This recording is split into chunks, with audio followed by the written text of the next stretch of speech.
eu sou o professor Everson Vargas e vamos dar início agora à aula sobre regra de três simples. Consta na história da matemática que os gregos e os romanos conheciam as razões e as proporções, porém não chegaram a aplicá-las na resolução de problemas. Na Idade Média, os árabes revelaram ao mundo a regra de três.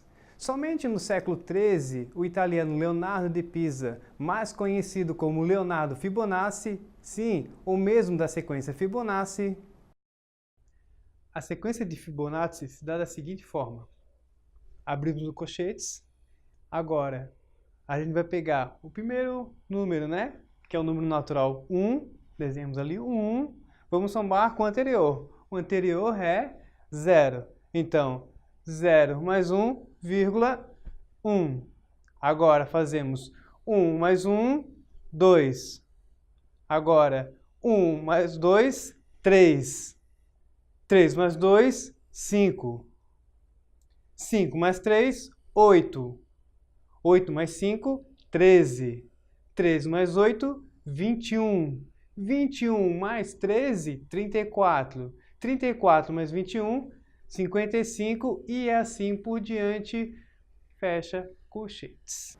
Difundiu os princípios dessa regra em seu livro Liber Abaci, com o nome de regra de três números conhecidos. Pois bem, vamos para a definição de regra de três simples. Regra de três simples é um processo prático para resolver problemas que envolvam 4 valores, dos quais conhecemos 3 deles. Devemos, portanto, determinar um valor a partir dos 3 já conhecidos. Veja um primeiro exemplo. Se 8 metros de tecido custam R$ 156, qual o preço de 12 metros do mesmo tecido? Vamos montar aqui no quadro a tabela referente a esses dados. Observe que as grandezas são diretamente proporcionais, seguindo a ordem das flechas. Aumentando o metro do tecido, aumenta na mesma proporção o preço a ser pago.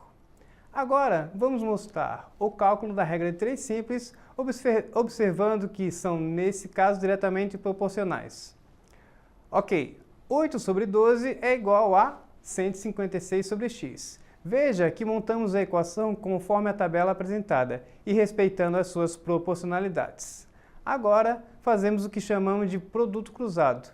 Numerador multiplica denominador, dessa forma. 8 vezes x é igual a 156 multiplicado por 12. Chegamos então a 8x igual a 1872. E então, temos x igual a 1872 dividido por 8.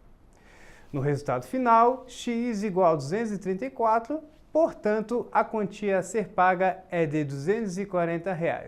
Vamos agora a mais um exemplo. Este exemplo é o seguinte. Um carro a velocidade constante de 60 km por hora faz certo percurso em 4 horas. Se a velocidade do carro fosse de 80 km por hora, em quantas horas seria feito o mesmo percurso? Montamos aqui a tabela referente a esses dados. Observe que as grandezas são inversamente proporcionais. Aumentando a velocidade, o tempo diminui na razão inversa. Então, para organizar o nosso cálculo, invertemos uma das setas. Certo? Vamos montar o cálculo da regra de três simples. Ok, 80 sobre 60 é igual a 4 sobre x.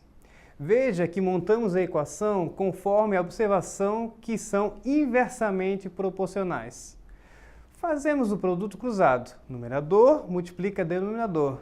Dessa forma, 80 vezes x é igual a 60 multiplicado por 4. Chegamos então a 80x igual a 240.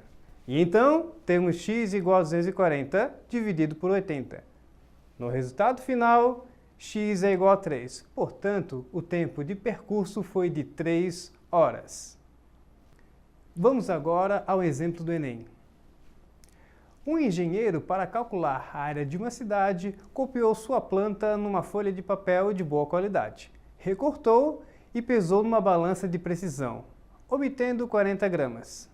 Em seguida, recortou do mesmo desenho uma praça de dimensões reais, 100 metros por 100 metros. Pesou o recorte na mesma balança e obteve 0,08 gramas. Com esses dados, foi possível dizer que a área da cidade em metros quadrados é de aproximadamente A. 800, B. 10.000, C. 320.000, D. 400.000 ou E. 5 milhões.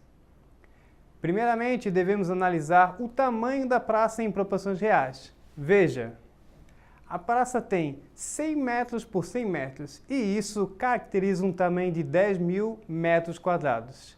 Então, montamos a tabela analisando as proporcionalidades das grandezas. Percebemos que as grandezas são diretamente proporcionais, ou seja, aumentando a massa, aumenta o metro quadrado. Montamos a equação, temos 10.000 sobre x igual a 0,08 sobre 40. Fazendo o produto cruzado, então 10.000 vezes 40 é igual a 0,08x. Seguindo, 400.000 igual a 0,08x.